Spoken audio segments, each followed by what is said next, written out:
Yo les amis, j'espère que vous avez la forme. Aujourd'hui on va parler de coaching parce que je vois bien que c'est complètement le bazar. Les gens ne savent pas où aller, ils ne savent pas ce que c'est. Donc, à tout de suite, on va discuter de ça ensemble, étape par étape.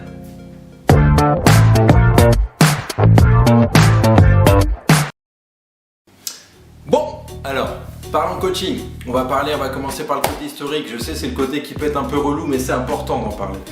Donc le coaching a été créé en fait en 1950 aux États-Unis. Et donc ça a commencé tout d'abord dans le milieu du sport et de la performance.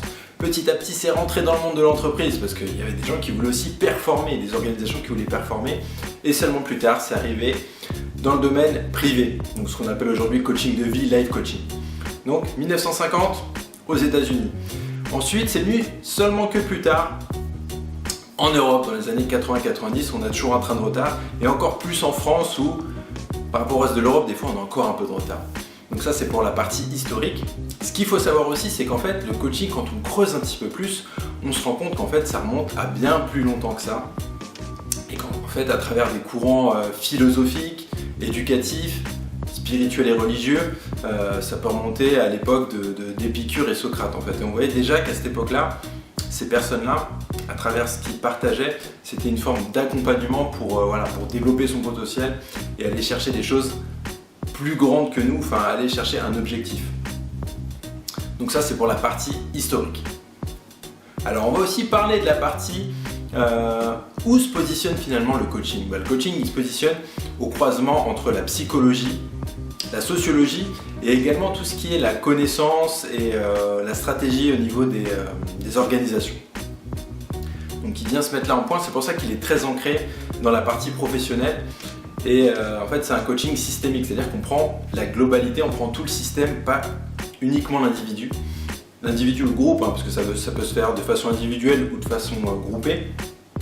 Donc on vient prendre quelque chose de global. Ça c'est une partie importante à retenir. Autre chose importante sur la structure, c'est que ça va changer un petit peu de ce qu'on peut avoir comme autre type d'accompagnement. C'est-à-dire qu'on a le coach et le coaché.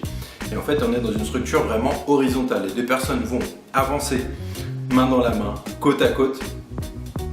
Il n'y a pas de position sachant, non sachant, qu'on peut avoir par exemple dans du mentorat ou dans d'autres types par exemple dans la formation ou dans d'autres types d'accompagnement en fait, on n'a pas cette position verticale mais complètement horizontale. C'est ce qui fait la particularité du coaching.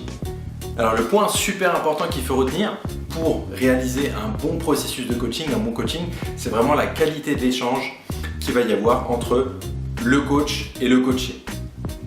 Et c'est vraiment cette qualité d'échange qui va créer en fait cet environnement, cet espace d'introspection, de réflexion et qui va créer chez le coaché, qui va développer chez le coaché ce côté créatif qui va lui permettre d'avoir de nouvelles perceptions et du coup modifier ses comportements et du coup ses actions qui vont l'emmener vers son objectif, celui qu'il aura choisi donc au début de ce processus de coaching. J'espère que vous en savez plus sur le coaching.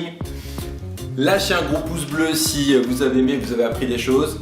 Abonnez-vous à la chaîne et vous pouvez aussi activer la petite cloche pour être au courant des nouvelles sorties. Allez, tchuss les amis, portez-vous bien. Ciao, ciao.